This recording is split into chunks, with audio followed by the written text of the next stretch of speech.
In continuation with remedy silicea terra. इस video में हम डिस्कस करेंगे फिजिकल जनरल्स के बारे में। हमने इसके प्रीवियस लेक्चर्स में इंट्रोडक्शन में समझा है कि रेमेडी का बोन्स पर, कार्टिलेज पर, न्यूट्रिशन पर, जो है कोलेजन पर बहुत अच्छा एक्शन होता है।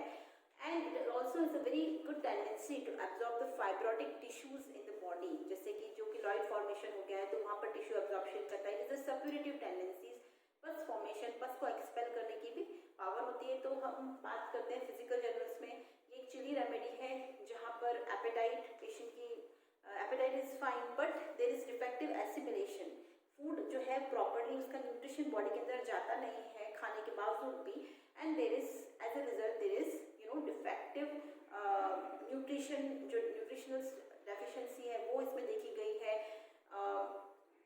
मैलन्यूट्रिशन की कंडीशंस, पेशेंट का जो बच्चों में अगर देखा जाए तो abdominal, there is big abdomen with the loss of legs musculature in जो है lower part of the body, they have a big head, rachitis, malnutrition, इन सब की कंडीशन में भी जो है सैलिशिया के बारे में हम सोच सकते हैं।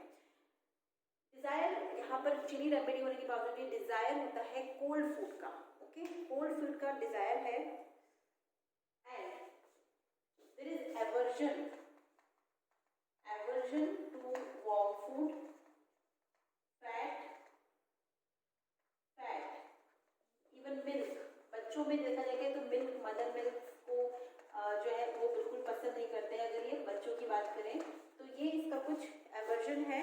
यहाँ पर इवन एवर्जन के साथ में जो है एवर्जन, इन चीज़ों का एवर्जन एंड प्लस फैट का और मिल्क का तो इंटॉलरेंस भी होता है।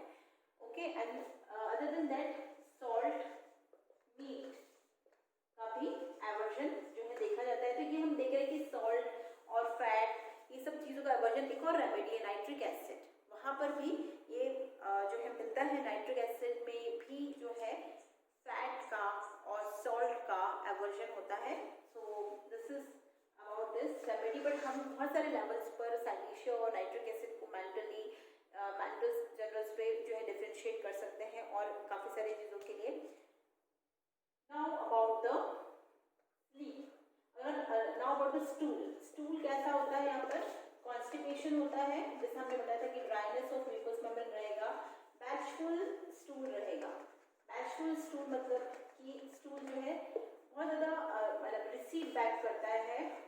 क्ले कलर का स्टूल होता है, रिसीड बैक करता है, आधार नहीं निकल पाता, क्ले कलर का होता है।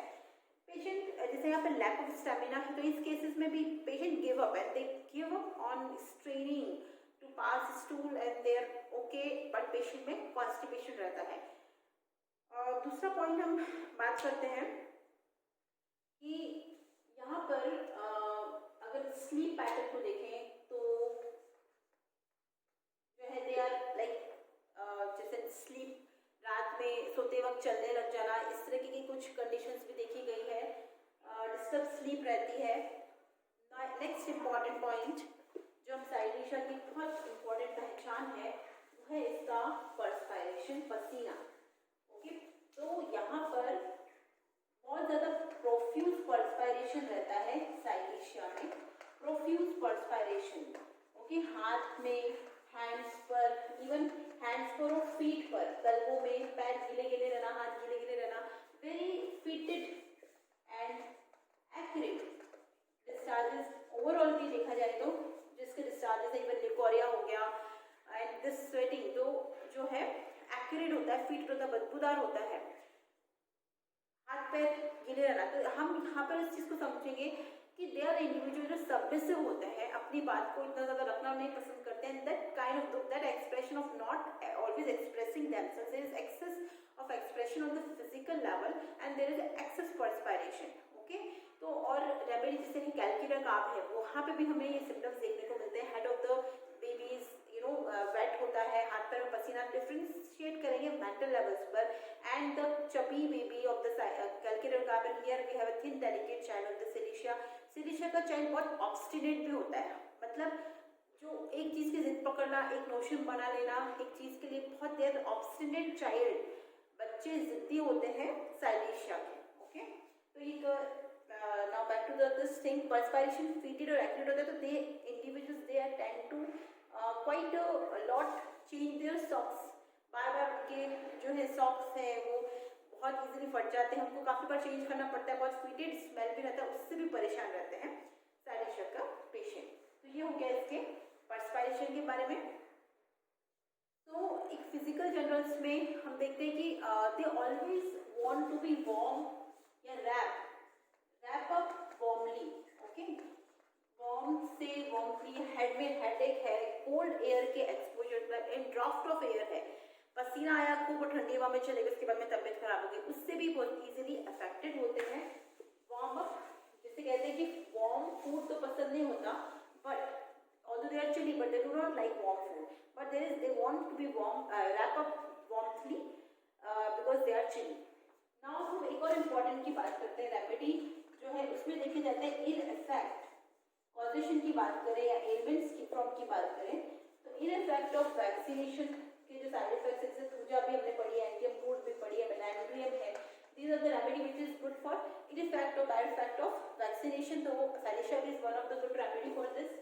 और ड्राफ्ट ऑफ एयर से अफेक्टेड हो जाएंगे, है ना, पसीना या सप्रेस्ड फूड, सप्रेस्ड कोई तरह से अननेचुरली अगर स्वेट या पर्सपायरेशन सप्रेस करे, उसके बाद भी जो मोर इम्पॉर्टेंट ऑर्गन पे डिजीज चले जाना।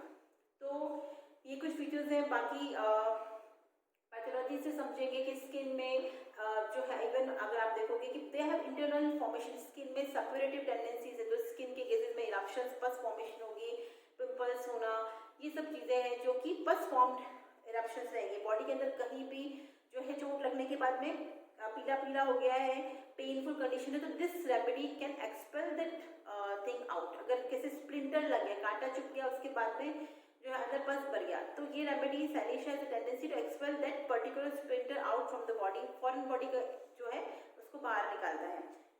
सो this is about the physical generals. अभी हम डिस्कस कर लेते हैं इसके कुछ इंपॉर्टेंट मोडालिटीज के बारे में। ओके, मोडालिटीज में एग्रीवेशन और एब्रिवेशन की बात करें तो यहाँ पर जो है दे आर फुल मून का भी इफेक्ट जो है साइलेशिया में देखा गया है, कोल्ड एक्सपोजर की वजह से अफेक्टेड होते हैं। ओके, ओवर एक्सर्शन या ब्रेन फैग में भी इनको लैक ऑफ स्टेमिना इसलिए थक जाते हैं, तो उसकी वजह से जो है पेशेंट एग्रेवेटेड हो जाता है। और दे अगर वो रेस्ट कर रहे हैं लाइंग डाउन क्वाइटली, तो ये दे फील बेटर।